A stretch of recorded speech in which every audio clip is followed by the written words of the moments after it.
आज का यह परम पावन दिन इस क्षेत्र पे विराजित आदिनाथ भगवान, जिसको सारे लोग बड़े बाबा के नाम से पुकारते हैं, युग के आदि में सर्वप्रथम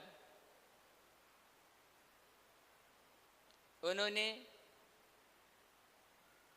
इस मार्ग को अंगीकार करते हुए जब गुरु महाराज के साथ हम लोग रहे,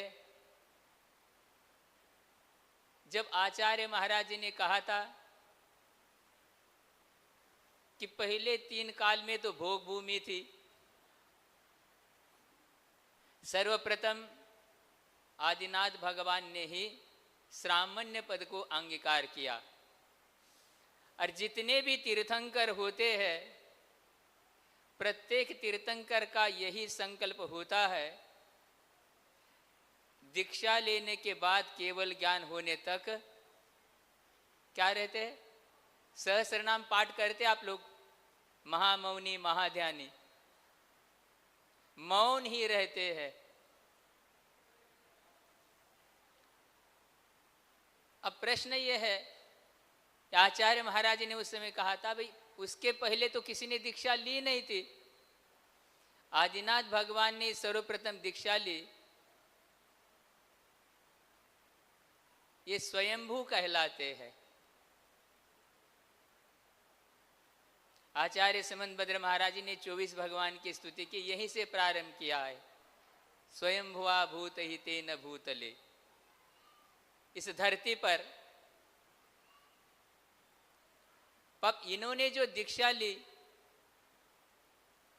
तो इसका आधार क्या है? पहले तो कोई था ही नहीं, भोग भूमि थी, आधार क्या है?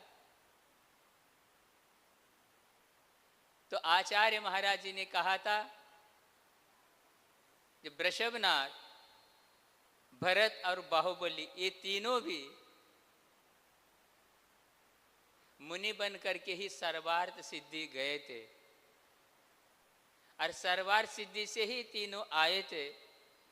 और जब तीर्थंकर आते हैं, आज तो जन्म कल्याणक और तप कल्याणक, 2 कल्याणक है, लेकिन गर्भावतरण जब होता है, जब भी वो आते समय अपने पास मति श्रुत अवधि ज्ञान लेकर के आते हैं, क्योंकि वो एक भव अवतारी है, इसलिए उनके पास जो सम्यक श्रुत है उस आधार से ही वो दीक्षित होते हैं, ये गुरु महाराज जी ने कहा था। वर्तमान में आप देख रहे हैं, कोई व्यक्ति MA, MCOM, MSc, B.Ed, M.Ed करके स्वयं कोचिंग तो पढ़ाता, लेकिन यदि उसको विद्यालय महाविद्यालय खोलना है तो मध्य प्रदेश शिक्षा विभाग की अनुमति अनिवार्य है। इसी प्रकार कोई तीर्थंकर के पाद मूल में स्वयं दीक्षा ले तो उसके लिए किसी की अनुमति की आवश्यकता नहीं है, लेकिन इस काल में कोई दीक्षा लेना चाहता है, अपने मन से दीक्षा ले तो उसकी दीक्षा प्रमाणित नहीं कहलाएगी, क्योंकि इस पंचम काल में अंतिम श्रुत केवली आचार्य भद्रभाऊ महाराज हुए, लेकिन उन्होंने भी अपने गुरु से आचार्य गोवर्धन जो पूर्व के श्रुत केवली, उनसे ही दीक्षा ली। इसलिए ये व्यवस्था, कई बार श्रावक लोग अध्ययन नहीं होने के कारण, कल भी आचार्य महाराज ने कहा था कि थोड़ा स्वाध्याय भी किया करो। कहते महाराज जब भगवान ले सकते तो हम भी अपने मन से भगवान के सामने, बड़े बाबा के सामने जाके दीक्षा ले। भाई बड़ों के काम बड़े होते हैं, उनकी बात अलग है, क्योंकि वो स्वयं। दूसरी बात, वो किसी से दीक्षा नहीं लेते, ये तो सबने सुना पड़ा। लेकिन दूसरी बात भी ध्यान रखना, वो किसी को दीक्षा देते भी नहीं। सबसे बढ़िया बात है वो, तीर्थंकर स्वयं किसी से दीक्षित नहीं होते, लेकिन किसी को दीक्षा भी देते नहीं। क्योंकि हम लोग ऐसे हैं, लेंगे भी कई बार व्रत, और अभी तो यही, अरे क्या होता है, चलो चलता है चलता है, बाद में आचार्य महाराज से प्रायश्चित लेंगे। हम प्रायश्चित के व्यवस्था पहले ही करते, व्रत निर्दोष कैसे पालन करना इसकी ओर दृष्टि नहीं रहती। इसलिए तीर्थंकर जो है वो मौन रहते, इसलिए आपका आप लो और आप अपना संभालो। और 6 माह का उनका संकल्प रहता है युग के आदि में, वृषभनाथ का, बस। लेकिन वो अपने चर्या में कभी भी किसी प्रकार का कोई दोष, क्योंकि वर्धमान चारित्र के धनी तीर्थंकर होते हैं। अन्य मुनिराज भी वर्धमान चारित्र होते, तीर्थंकर तो होते ही है, इसमें कोई बाधा नहीं है। आदिनाथ भगवान के लिए जब दीक्षा ली उन्होंने, क्योंकि वर्तमान में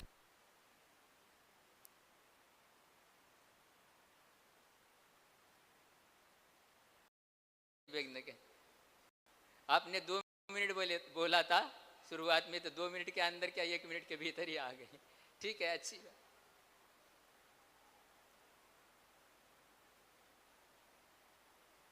आचार्य समंतभद्र महाराज जी ने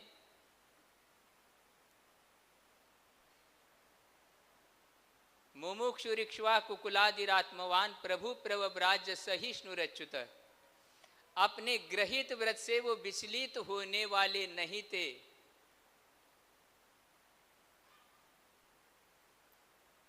आदिनाथ भगवान के साथ और कितने राजाओं ने दीक्षा ली, बताओ श्रावक लोग?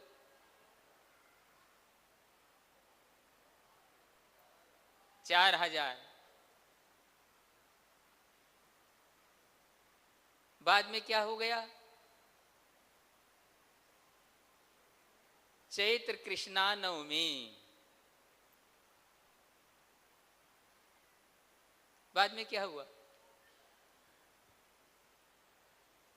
इसलिए समंतभद्र महाराज ने कहा वो मुमुक्षु है कि जो जिनके पास सम्यक दर्शन, सम्यक ज्ञान, सम्यक चारित्र रहता है, और अपने ग्रहित व्रत से कभी भी च्युत नहीं होते। च्युत क्या, वो बढ़ता ही जाता है उनका चारित्र।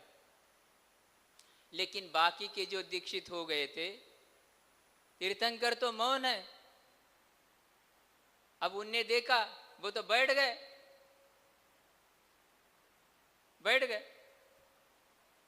अब इनके लिए, अब देख लिया उन्होंने, आहार संज्ञा। अब कब तक करना? तो कहने लगे चलो अब क्या करेंगे। तो धीरे धीरे कुछ वृक्ष की छाल लपेट लिया, झरनों का पानी पीने लगे। ऐसा ही वर्णन मिलता है ना, फल खाने लगे। जब देव ने कहा नहीं, इस भेष में ये काम नहीं चलेगा, तो कुछ लोगों ने कहा चलो अयोध्या वापस। कहने लगे नहीं, भरत मारेगा। जबकि भरत मारेगा नहीं, वो जानता है, वो भी तद्भव मोक्षगामी है, क्षायिक सम्यक दृष्टि है। लेकिन भय के कारण अब हम ये कहना चाह रहे वर्तमान में, अब आप बताइए, आदिनाथ भगवान का आज तप कल्याण का दिन है, चैत्र कृष्णा नवमी। तो बाकी के 4000 ने उसी मुहूर्त में दीक्षा ली क्या? दूसरे मुहूर्त में, उसी मुहूर्त में दीक्षा ली। फिर 4000 विचलित क्यों हो गए? ना, मुहूर्त अच्छा नहीं था? अरे मुहूर्त तो तभी बनता है जब महापुरुष ये काम करते, वो तिथि मुहूर्त के रूप में बनती। वो मुहूर्त क्या उनका तो, लेकिन उनके लिए जानकारी नहीं होने के कारण से, इसलिए मुहूर्त तो शुभ ही था, बहुत अच्छा था, लेकिन उसमें उनके कर्म बाधक थे। इसलिए वो उस व्रत से विचलित हुए, लेकिन आदिनाथ भगवान विचलित नहीं हुए। कितने वर्ष तक तप किया उन्होंने?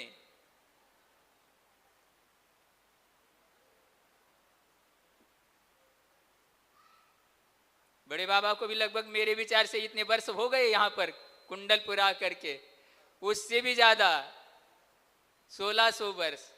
सोचो आप, ये स्थिति होती है उन महापुरुषों की। और हमेशा अंतरंग बहिरंग दोनों प्रकार का वो तप अपने जीवन में तपते हैं। जैसे कि आचार्य महाराज ने भी अपने जीवन में सर्वप्रथम यहाँ पर 1976 में आचार्य महाराज का वर्षायोग हुआ था। 1976 में, ऐसा हमको स्मरण है। 76 और 77, 2 वर्ष तक उन्होंने भी अपने जीवन में इसी मार्ग को अपनाते हुए रत्नत्रय के माध्यम से हम लोगों के लिए हमेशा। और आप आज सोचिए कि उस समय जब आचार्य महाराज आए थे, तब ये सारी व्यवस्थाएं आचार्य महाराज कहाँ रुकते थे? अब बता सकते पुराने लोग बूढ़े? आचार्य महाराज ऊपर पहाड़ पर मंदिरों में रुकते, आहारचर्या की, वापिस वही 3-4 लगते। वर्तमान के आचार्य महाराज भी उस समय यहाँ पर वो अपने जीवन में हमेशा साधना करते थे। इसलिए ये मार्ग जो है हमेशा इस प्रकार से चलता रहता है। जो इस मार्ग में आता है वो अपने शक्ति के अनुसार आचरण करता है, लेकिन प्रायः करके तीर्थंकर जो है हमेशा जो वर्धमान चारित्र होने के कारण से वो महाव्रत को ही अंगीकार करते हैं, अणुव्रत को अंगीकार नहीं करते। और उसके माध्यम से तीर्थ का प्रवर्तन होता है। वर्तमान में कुछ लोग जो है तीनों को मार्ग मानते हुए भी जिसके पास अभी चारित्र नहीं है, उसके लिए भी मार्ग मानने की कल्पना करते हैं, जो कि शास्त्र सम्मत नहीं है। आप लोग तत्वार सूत्र का वाचन करते हैं, उसमें प्रथम अध्याय का प्रथम ही सूत्र है। कौन सा? नींद तो नहीं आ रही आप लोगों को? कई लोगों को यहाँ आराम रहता है ना, प्राय करके यही होता है। आचार्य महाराज कहते कि यहाँ आकर के निद्रा देवी जल्दी प्रसन्न होती है। क्यों? क्योंकि कुछ चिंता नहीं है, निश्चिंत होकर के बैठ गए। हाँ, समझ। फिर भी हम तो सरल भाषा में बोल रहे हैं अभी। कौन सा सूत्र है? सम्यक दर्शन ज्ञान चारित्राणि मोक्ष मार्ग। तीनों मिलकर के मार्ग होता है, एक अथवा दो से मार्ग नहीं होता है। अथवा सम्यक दर्शन सम्यक ज्ञान के साथ देश चारित्र, जिसका नाम वीरता विरत अथवा संयमा संयमय, उसके साथ भी मार्ग प्रारंभ नहीं होता। तो चारित्र क्या है, इसका उल्लेख भी आचार्य उमा स्वामी महाराज जी ने उसी ग्रंथ में किया है। जैसे मान लो आज किसी व्यक्ति को यहाँ से अपने इष्ट स्थान पे जाना है, तो कोई व्यक्ति दमोह से रेल से चला जा रहा है, कोई अपने निजी कार से जा रहा है, कोई और दूर भोपाल जाकर के हवाई अड्डे से जा रहा है, हवाई जहाज। इसी प्रकार अलग अलग इस प्रकार मोक्ष मार्ग में महाराजों का मार्ग अलग, देश एवं का मार्ग अलग, अविरत सम्यक दृष्टि का मार्ग अलग, ऐसा नहीं होता। मार्ग एक ही होता है, ये यहाँ पर कहा गया है। और फिर भी शास्त्र में इसी प्रकार का उल्लेख होते हुए भी अपना श्रद्धान व्यवस्थित नहीं होने के कारण, अथवा वर्तमान में कुछ वक्ताओं का वक्तव्य ऐसा होने से मात्र सम्यक दर्शन सम्यक ज्ञान के साथ भी चारित्र मान लेते हैं, जबकि दिगंबर परंपरा में ऐसा कोई भी उल्लेख नहीं मिलता है। आचार्य कुंद देव कि वर्तमान में जहां भी पूरे दिगंबर परंपरा में, यहां पर भी अभी 2 वर्ष पूर्व 3 वर्ष पूर्व आचार्य महाराज जी के सानिध्य में महामहोत्सव हो गया। प्रशस्ति में आचार्य कुंद देव इसकी आमना ही लिखी जाती है। तो उन्होंने हम लोगों के लिए एक सूचना दी है। क्या सूचना दी? परिग्रह के भेद कितने होते हैं? कौन से? अंतरंग और बहिरंग। अंतरंग परिग्रह के भेद कितने? 14। बहिरंग परिग्रह के भेद 10। 10 परिग्रह में वस्त्र परिग्रह है या नहीं?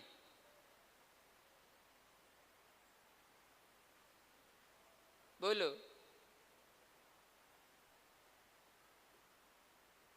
क्या महाराज आप ही बताओ।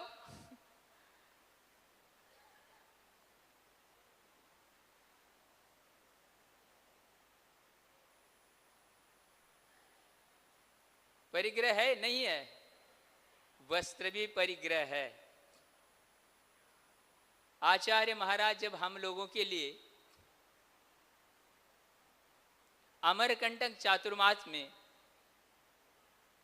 2003 में, लगभग 22 साल पूर्व की बात है, रत्नकर्ण श्रावकाचार ग्रंथ का स्वाध्याय करा रहे थे।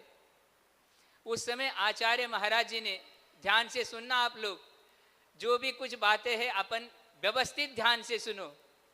जो लोग स्वाध्याय कर रहे हैं वो तो अच्छा ही है, स्वाध्याय तो करना ही, नहीं भी कर पा रहे तो भी अपना श्रद्धान तो कम से कम व्यवस्थित हो सकता है। आचार्य महाराज जी ने हम लोगों के लिए स्वयं इस बात को कहा कि कोई विद्वान उनके पास पहुंचे, समझ रहे हैं, शास्त्र स्वाध्याय करने वाले, और उन्होंने आचार्य महाराज से कहा, गुरुदेव वस्त्र जो है परिग्रह नहीं उपकरण है।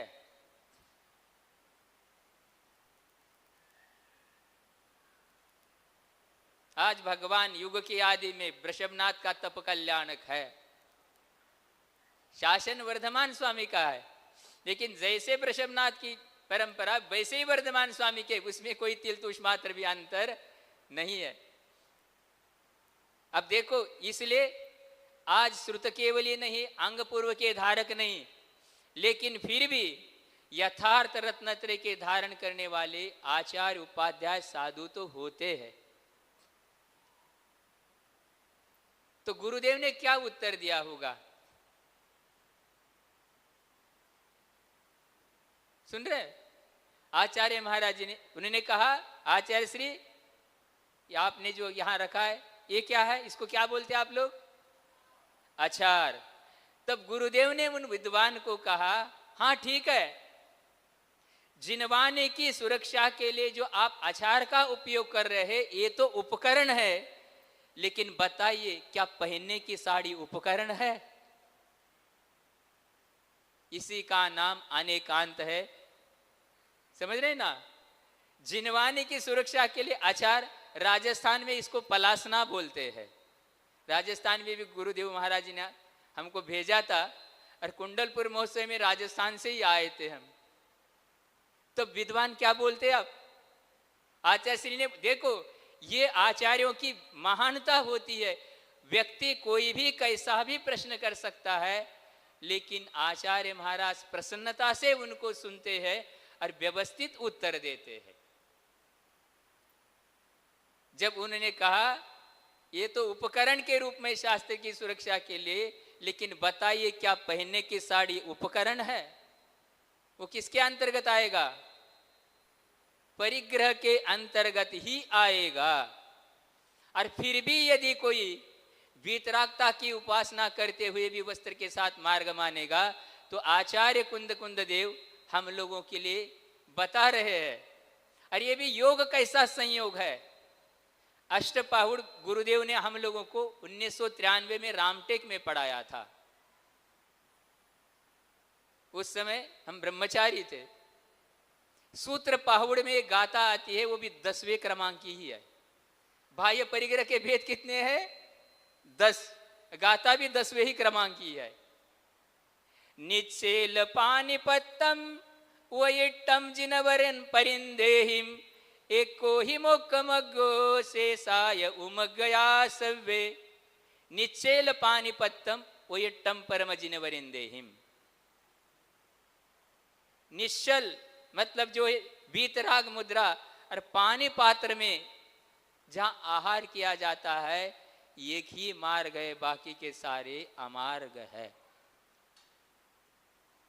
और फिर भी वस्त्र सहित यदि हम मार्ग मानेंगे, कैसी बात बनेगी?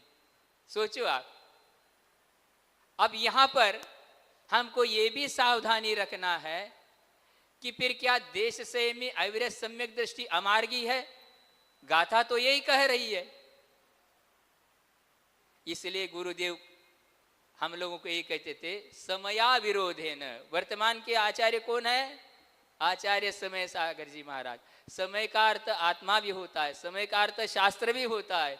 शास्त्र से विरोध नहीं आए, ऐसा अर्थ लिया जाना चाहिए। इसका अर्थ ये है, श्रवण साक्षात जो है मोक्ष पुरुषार्थी है, और देश से मी और अविरत सम्यक दृष्टि परंपरा से मार्गी है। इस अपेक्षा से उनको साक्षात मार्ग नहीं होने से ही अमार्ग कहने का अभिप्राय आचार्य देव का है। समय आपका हो रहा है। सुबह तो आचार्य महाराज का प्रवचन हो ही गया था, फिर भी उनके ही आज्ञा से आप लोगों ने निवेदन किया। हमने कहा थोड़ा बहुत बात समझ में आ रही ना, इसलिए ये मोटी बात है, लेकिन आज ये हो रहा है। बचपन क्या 55 हो गए, कितने भी हो गए, फिर भी हम लोगों को अभी क्या करना, क्या वितरागता, क्या सरकता, क्या पता ही नहीं। और प्रसंग वो भी हमको स्मरण आ रहा है, 1995 में जो आचार्य महाराज का अंतिम चातुर्मास इस सिद्ध क्षेत्र का है, उनके जीवन का आए। उसके बाद आचार्य महाराज कई बार ग्रीष्म काल में, शीतकाल में हम लोग भी आए आचार्य महाराज के साथ, लेकिन उस समय भी यहाँ पर गुरु महाराज जी ने हम लोगों के लिए क्षुल्लक दीक्षा प्रदान की थी। आश्विन शुक्ला चतुर्दशी के दिन 7 अक्टूबर को, जब स्मरण हमको आ रहा है, जब भी हमने गुरुदेव को निवेदन किया था, आचार्य महाराज जी सब लोग कह रहे दीक्षा हो रही है, लेकिन 10 प्रतिमा पहले आपने दी थी, अभी 11वीं प्रतिमा हो रही है, तो अब ये दीक्षा कहाँ? ये तो श्रावक है। आचार्य श्री मुस्कुरा रहे थे। हमने कहा दीक्षा तो आपके जैसी चाहिए, लेकिन फिर भी गुरु की जो आज्ञा है वो हमारे लिए मंजूर है। या इसे गुरु महाराज जिन्होंने अपने जीवन में क्या उनका परिचय विजय, क्या इंद्रिय विजय, रस परित्याग, अंतरंग बहिरंग सारी चीजें उनके। और जहां तक मुझे स्मरण है 1995 का ग्रीष्म काल भी हम लोगों का यही हुआ था। लगभग संगस्त सभी ब्रह्मचारी भी 10 प्रतिमाधारी थे और एक ही बार भोजन करते थे। जहां तक मुझे स्मरण है, ऐसी गर्मी आचार्य महाराज को जीवन में भी कहीं नहीं मिली। ज्येष्ठ शुक्ला पंचमी, श्रुत पंचमी से लेकर के आचार्य महाराज के दीक्षा दिन तक यहां कुंडलपुर का तापमान 47 से 48 हुआ, लेकिन 46 कभी नहीं हुआ। पूरे 1 माह तक लगातार। अब फिर भी आचार्य महाराज, क्या उसका सहन करना, क्या उनकी क्षमता, सोचो आप।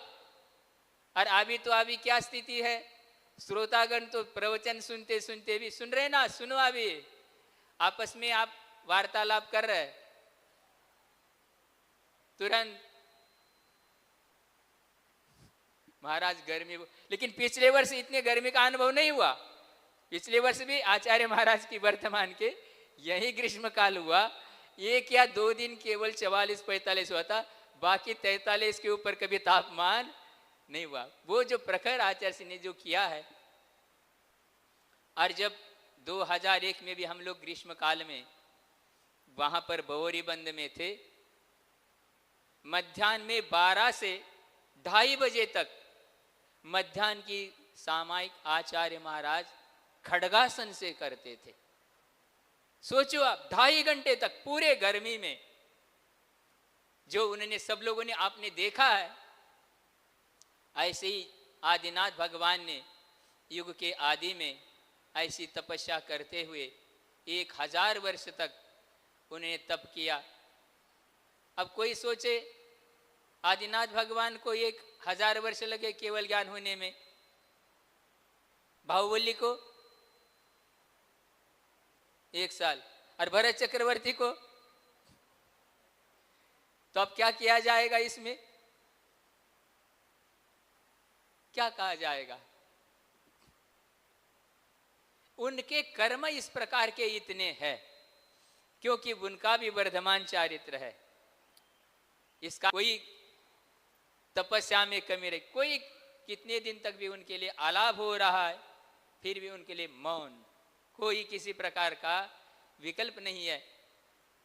ऐसी ये परंपरा हम लोगों के लिए उन्होंने दी है, और उस मार्ग पे चलते हुए अपने शक्ति के अनुसार, मैं ये कहना चाह रहा था, उस समय तो इसी विद्या भवन में हम लोगों की दीक्षा हो गई थी, लेकिन अब यहाँ दीक्षा के लिए आचार्य महाराज का पूरा संघ आएगा तो सारे लोग ही यहाँ नहीं बैठ पाएंगे। पूरे मुनिराज, आर्य का संघ, बहने ब्रह्म सारे लोग आएंगे तो विद्या भवन में क्या बैठ पाएंगे? पूरा संघ ही केवल मुश्किल से भी ये उनकी महान तपस्या, निरीह वृत्ति और इस प्रकार का इंद्रिय विजय और रत्नत्रय की प्रखरता, हमेशा सतत ज्ञान ध्यान तप इसमें रत रहते हुए सहज रूप से और भक्तिवशात बोला जाता है कि आचार्य महाराज जी ने ऐसा किया वैसा किया। क्या किया उन्होंने? वो तो करते ही गए, लेकिन ये सब हुआ कैसे? आशीर्वाद तो है, श्रावक अपना धर्म पालन कर रहा है, उसके लिए उनका आशीर्वाद है। एक उदाहरण करके हम वक्तव्य को पूरा करते हैं।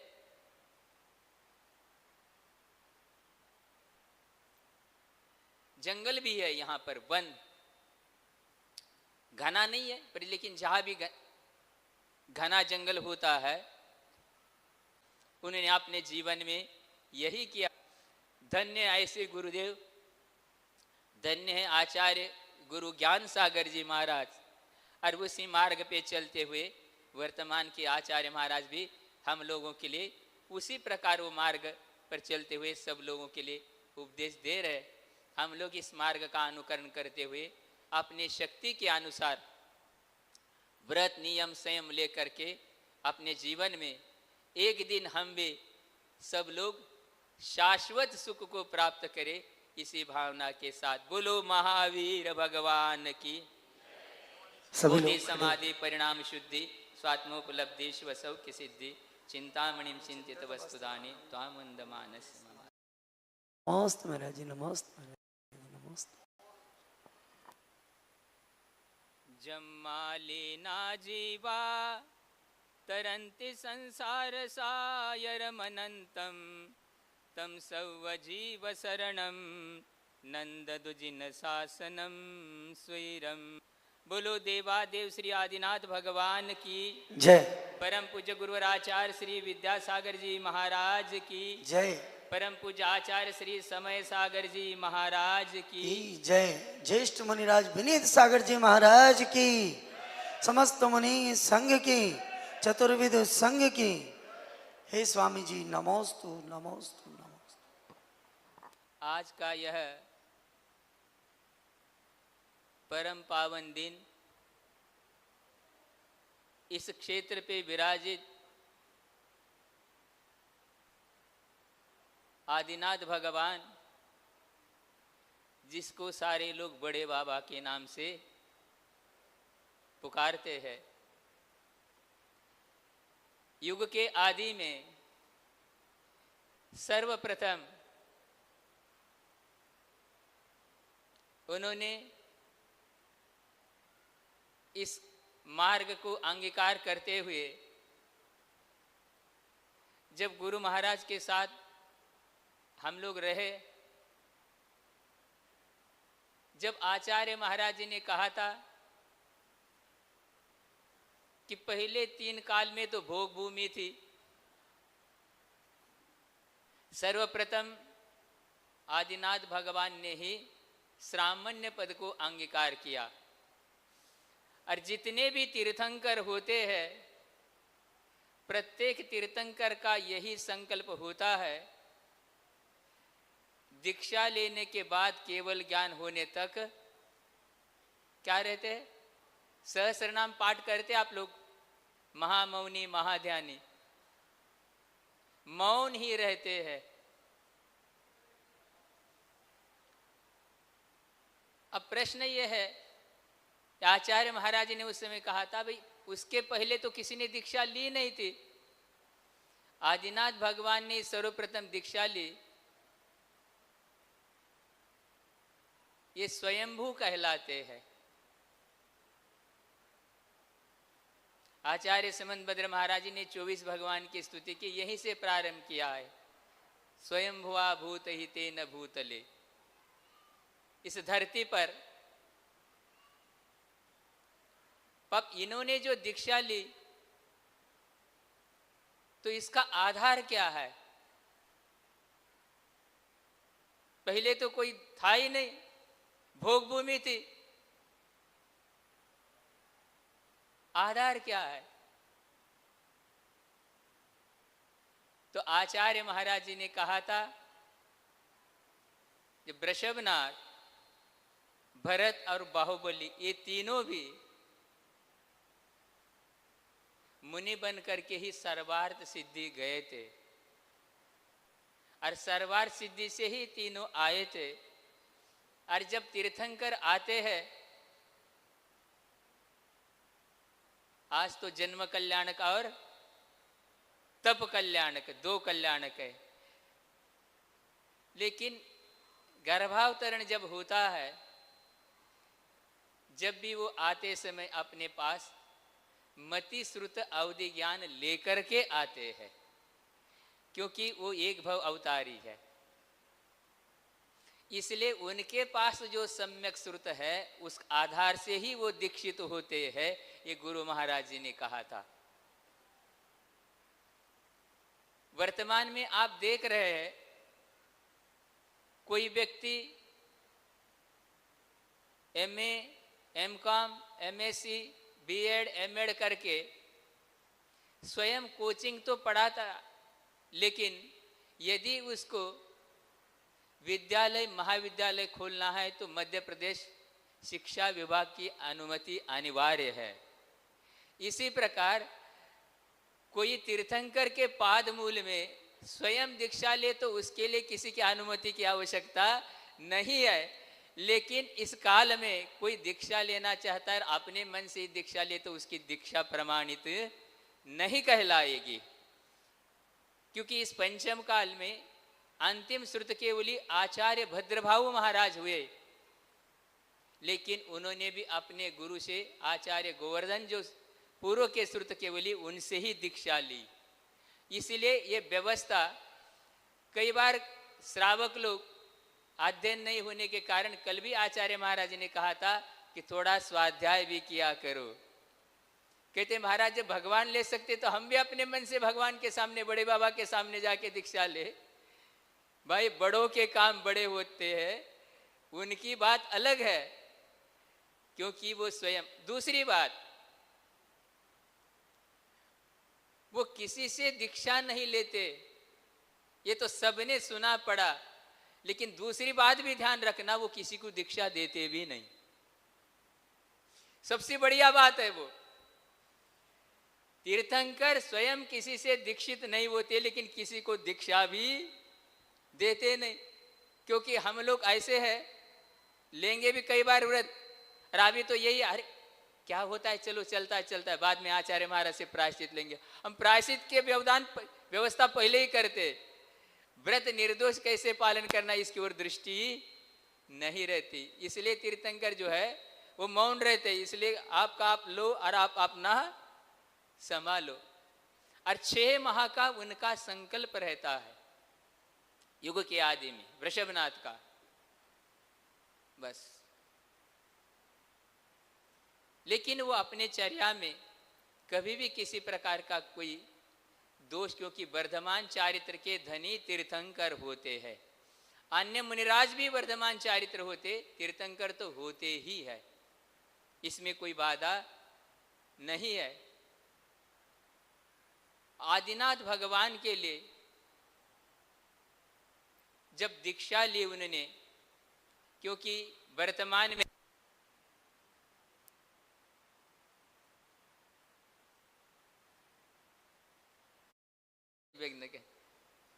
आपने 2 मिनट बोला था शुरुआत में, तो 2 मिनट के अंदर क्या 1 मिनट के भीतर ही आ गए।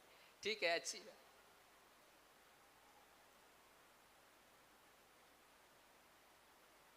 आचार्य समंतभद्र महाराज जी ने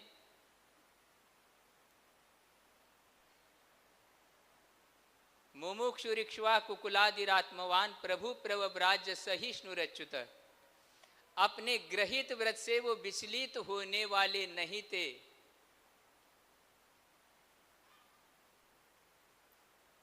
आदिनाथ भगवान के साथ और कितने राजाओं ने दीक्षा ली? बताओ श्रावक लोग।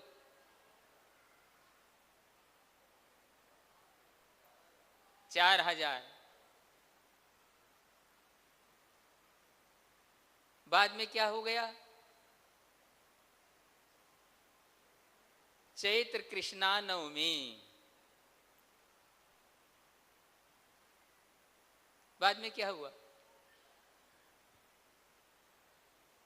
इसलिए समंतभद्र महाराज ने कहा वो मुमुक्षु है कि जो जिनके पास सम्यक दर्शन, सम्यक ज्ञान, सम्यक चारित्र रहता है और अपने ग्रहित व्रत से कभी भी च्युत नहीं होते। च्युत क्या, वो बढ़ता ही जाता है उनका चारित्र।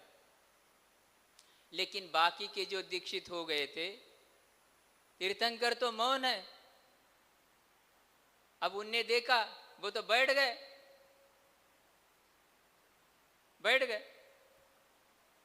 अब इनके लिए, अब देख लिया उन्होंने आहार संज्ञा, अब कब तक करना? तो कहने लगे चलो अब क्या करेंगे? तो धीरे धीरे कुछ वृक्ष की छाल लपेट लिया, झरनों का पानी पीने, ऐसा ही वर्णन मिलता है ना। फल खाने लगे। जब देव ने कहा नहीं, इस भेष में ये काम नहीं चलेगा, तो कुछ लोगों ने कहा चलो अयोध्या वापस। कहने लगे नहीं, भरत मारेगा। जबकि भरत मारेगा नहीं, वो जानता है, वो भी तद्भव मोक्षगामी है, क्षायिक सम्यक दृष्टि है। लेकिन भय के कारण अब हम ये कहना चाह रहे वर्तमान में, अब आप बताइए, आदिनाथ भगवान का आज तप कल्याण का दिन है, चैत्र कृष्णा नवमी। तो बाकी के 4000 ने उसी मुहूर्त में दीक्षा ली क्या? दूसरे मुहूर्त में? उसी मुहूर्त में दीक्षा ली। फिर 4000 विचलित क्यों हो गए? ना, मुहूर्त अच्छा नहीं था? अरे मुहूर्त तो तभी बनता है जब महापुरुष ये काम करते, वो तिथि मुहूर्त के रूप में बनती। वो मुहूर्त क्या उनका तो, लेकिन उनके लिए जानकारी नहीं होने के कारण से, इसलिए मुहूर्त तो शुभ ही था, बहुत अच्छा था, लेकिन उसमें उनके कर्म बाधक थे, इसलिए वो उस व्रत से विचलित हुए। लेकिन आदिनाथ भगवान विचलित नहीं हुए। कितने वर्ष तक तप किया उन्होंने?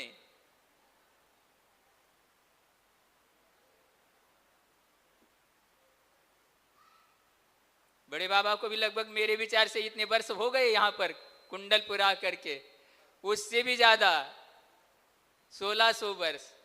सोचो आप, ये स्थिति होती है उन महापुरुषों की। और हमेशा अंतरंग बहिरंग दोनों प्रकार का वो तप अपने जीवन में तपते हैं।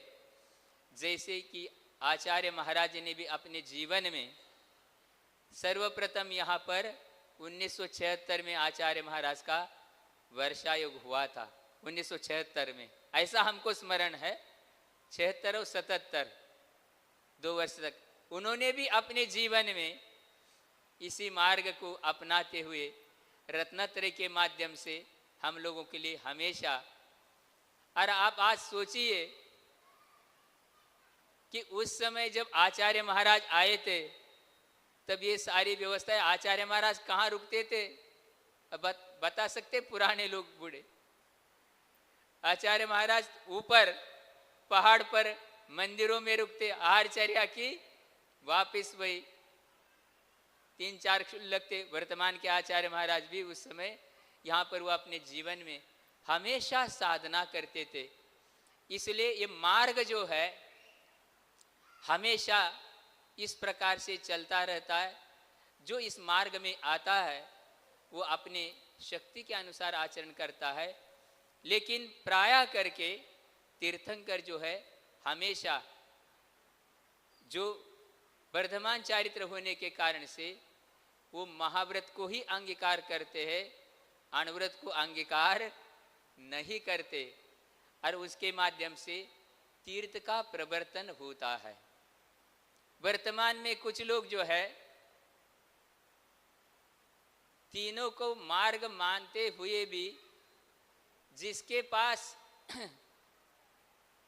अभी चारित्र नहीं है उसके लिए भी मार्ग मानने की कल्पना करते हैं, जो कि शास्त्र सम्मत नहीं है। आप लोग तत्वार सूत्र का वाचन करते हैं, उसमें प्रथम अध्याय का प्रथम ही सूत्र है। कौन सा? नींद तो नहीं आ रही आप लोगों को? कई लोगों को यहाँ आराम रहता है ना, प्राय करके यही होता है। आचार्य महाराज कहते कि यहाँ आकर के निद्रा देवी जल्दी प्रसन्न होती है। क्यों? क्योंकि कुछ चिंता नहीं है, निश्चिंत होकर के बैठ गए। हाँ समझ, फिर भी हम तो सरल भाषा में बोल रहे हैं अभी। कौन सा सूत्र है? सम्यक दर्शन ज्ञान चारित्राणि मोक्ष मार्ग। तीनों मिलकर के मार्ग होता है, एक अथवा दो से मार्ग नहीं होता है। अथवा सम्यक दर्शन सम्यक ज्ञान के साथ देश चारित्र, जिसका नाम वीरता विरत अथवा संयमा संयमय, उसके साथ भी मार्ग प्रारंभ नहीं होता। तो चारित्र क्या है, इसका उल्लेख भी आचार्य उमा स्वामी महाराज जी ने उसी ग्रंथ में किया है।